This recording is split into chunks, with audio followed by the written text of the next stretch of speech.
Om Swastiastu. Perkenalkan, nama Bapak Gusti Kadek Mantre. Bapak adalah salah satu guru yang bertugas di SD Negeri 12 Sanur. Pada kesempatan ini, Bapak ingin menyajikan suatu materi, yaitu tentang globalisasi.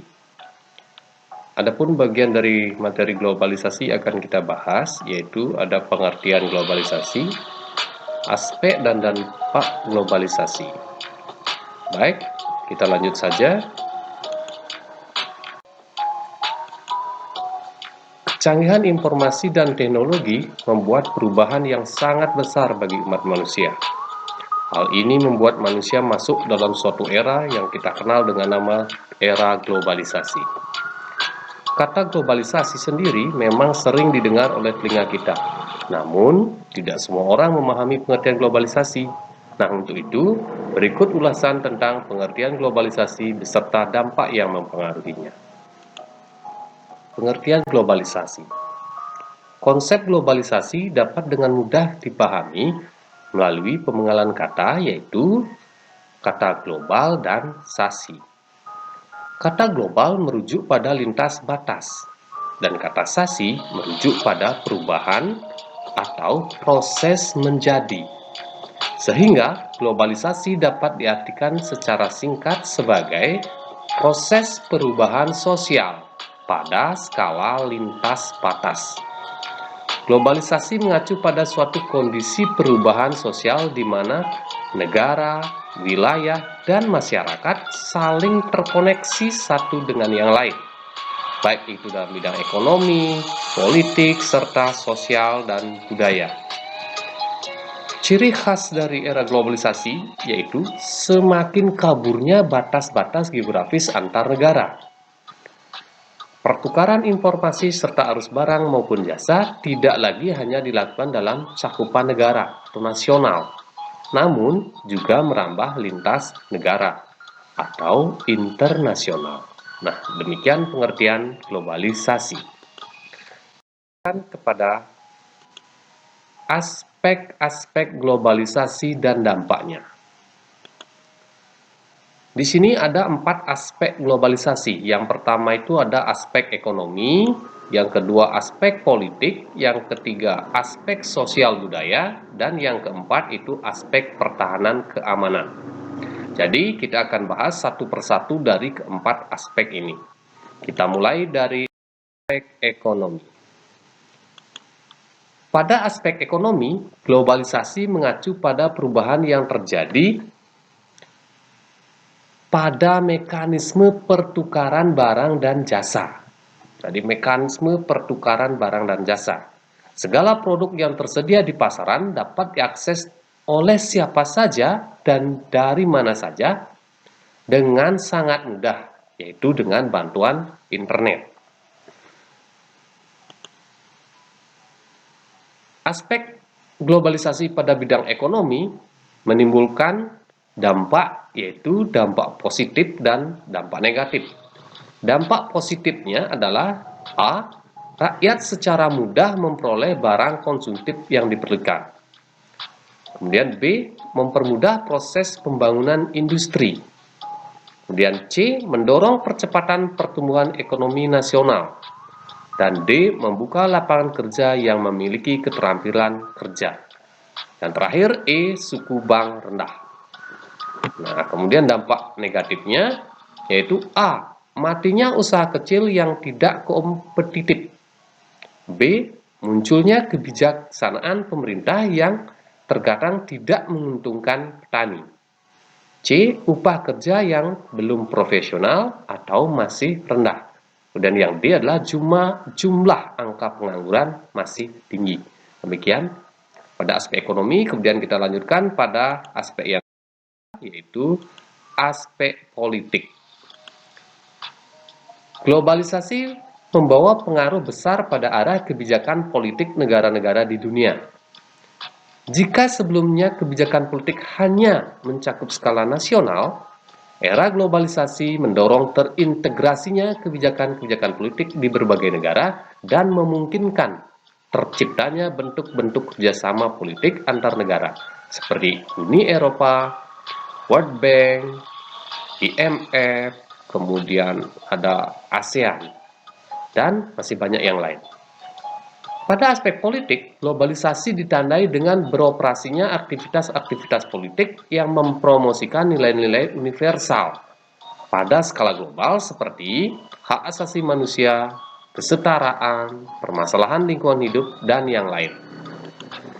Berikut dampak positif globalisasi pada aspek politik. Yang pertama, terjadinya perubahan sistem ketatanegaraan pada suatu negara. Kemudian B, terjadinya perubahan lembaga-lembaga negara, misalnya adanya mahkamah konstitusi, kemudian adanya Komisi Pemberantasan Korupsi, dan dihapuskannya Dewan Pertimbangan Agung. Kemudian C, munculnya partai-partai politik baru. Dan yang D adalah makin meningkatnya kesadaran politik masyarakat. Kemudian dampak negatif globalisasi pada aspek politik adalah A, munculnya sikap arogansi politik atau kekuasaan dan politik pada bidang kekuasaan dan politik. Kemudian B, adanya money politik dalam kehidupan masyarakat. Kemudian kita lanjutkan kepada aspek yang ketiga, yaitu aspek sosial budaya. Pada aspek sosial budaya, konsep globalisasi merujuk pada proses terintegrasinya gagasan, nilai, norma, perilaku, serta cara hidup sosial kemasyarakatan. Pada intinya, globalisasi pada aspek sosial budaya dapat diartikan sebagai fenomena sosial di mana praktik-praktik kebudayaan yang dilakukan individu bukan hanya dipengaruhi oleh dirinya sendiri, namun juga oleh masyarakat global. Dampak positif globalisasi pada aspek sosial dan budaya yaitu A, mempercepat perubahan pola kehidupan suatu bangsa. B, terjadinya pergeseran nilai kehidupan dalam masyarakat. C, pesatnya perkembangan informasi dan teknologi. Kemudian dampak negatifnya yaitu A, kesulitan pengendalian dan seleksi budaya asing yang tidak sesuai dengan budaya bangsa Indonesia. Dan yang B, mudahnya memperoleh barang-barang ilegal seperti narkoba. Kemudian C, pudarnya rasa kebersamaan menjadi kehidupan yang bersifat individualis. Dan yang D adalah makin meningkatnya budaya kekerasan yang terjadi dalam kehidupan masyarakat. Kita lanjutkan pada aspek pertahanan dan keamanan. Dalam aspek pertahanan dan keamanan, globalisasi menyebabkan adanya hubungan kerjasama antar bangsa, khususnya dalam bidang pertahanan dan keamanan, baik itu kerjasama bilateral, regional, maupun internasional. Misalnya kerjasama dengan negara-negara tetangga dalam bidang kemiliteran, latihan perang bersama, pemberantasan jaringan narkoba, pemberantasan jaringan teroris, dan semua kegiatan yang dianggap membahayakan negara. Dampak positif aspek pertahanan globalisasi dalam aspek pertahanan keamanan adalah A, adanya kerjasama pertahanan dan keamanan. B, diperlukan pasukan bersenjata untuk kepentingan perdamaian negara-negara yang sedang bergejolak. Kemudian dampak negatifnya adalah munculnya gerakan-gerakan separatisme. Yang B, adanya gejala disintegrasi bangsa yang membahayakan persatuan dan kesatuan bangsa. Kemudian C, terjadinya pelanggaran teritorial. Dan yang terakhir D, adanya campur tangan pihak asing terhadap kebijaksanaan dalam negara. Nah, demikian penjelasan 4 aspek globalisasi. Nah, sekarang kita akan lanjutkan kepada peluang dan tantangan dari globalisasi. Nah, arus globalisasi itu mencakup ada pasar bebas, iptek, budaya, bisnis dan pemerintah, dan lapangan kerja. Nah, masing-masing bidang ini memiliki peluang dan tantangan masing-masing. Yang pertama, pada pasar bebas, peluangnya itu adalah suatu kesempatan untuk mengekspor hasil produksi ke luar negeri itu terbuka. Sedangkan tantangannya adalah produk yang dipasarkan haruslah berkualitas dan kompetitif, baik itu dari segi harga maupun kualitas. Kemudian dalam bidang iptek, peluangnya adalah perkembangan iptek menjadi mudah dan cepat diterima. Tantangannya dampak dari iptek bisa menimbulkan pengangguran yang besar. Kemudian dalam bidang budaya, harus globalisasi, menciptakan peluang aktivitas sosial dan adaptasi budaya asing ke dalam budaya bangsa mudah berinteraksi dan terintegrasi. Kemudian tantangannya harus mampu menciptakan filter terhadap budaya yang berdampak negatif terhadap budaya kita sendiri. Kemudian arus globalisasi pada bidang bisnis dan pemerintahan, itu peluangnya adalah membuka selebar-lebarnya agar investor dapat menanamkan investasinya. Tantangannya bisnis menjadi terbuka dan profesional. Banyak wisatawan mancanegara yang datang sehingga menambah pendapatan per kapita. Kemudian yang terakhir, arus globalisasi pada bidang lapangan kerja, peluangnya itu terbuka banyak lapangan kerja. Tantangannya, persaingan itu semakin ketat. Dibutuhkan jiwa inovator dan kreatif. Nah, demikian peluang dan tantangan dari adanya arus globalisasi.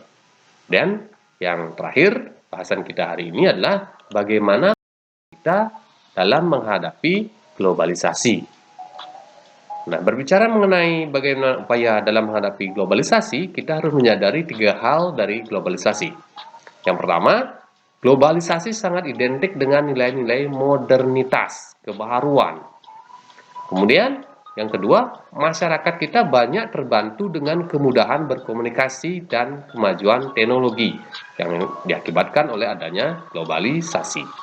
Kemudian yang ketiga, tidak akan mampu menghindari arus globalisasi dengan cakupannya yang begitu luas di setiap aspek kehidupan manusia. Sudah merambah hampir ke semua aspek kehidupan kita. Jadi, upayanya adalah oleh karena itu kita harus pintar-pintar bersikap guna terhindar dari perilaku yang menggerus nilai budaya, adat, dan kebiasaan lokal yang kita miliki, yang kita sudah warisi dari zaman dahulu. Hal ini melatih kemampuan berpikir kritis dengan cara menyaring setiap informasi yang kita konsumsi sehari-hari melalui media massa adalah salah satu upaya untuk menghadapi globalisasi. Jadi kita harus selalu berpikir kritis dan menyaring setiap informasi yang dapat kita terima. Nah, demikian anak-anak materi kita untuk hari ini. Bapak harapkan anak-anak bisa memahaminya dengan baik. Bapak juga mengucapkan terima kasih. Dan jika ada yang kurang berkenan, Bapak mohon maaf. Mudah-mudahan media ini dapat membantu kita semua dalam memahami materi tentang globalisasi. Sampai jumpa pada kegiatan pembelajaran selanjutnya. Jika anak-anak merasa bahwa video ini bermanfaat untuk kita semua, silakan klik subscribe, kemudian like and share. Kemudian jangan lupa hidupkan loncengnya supaya anak-anak mendapatkan video terupdate dari Bapak. Terima kasih.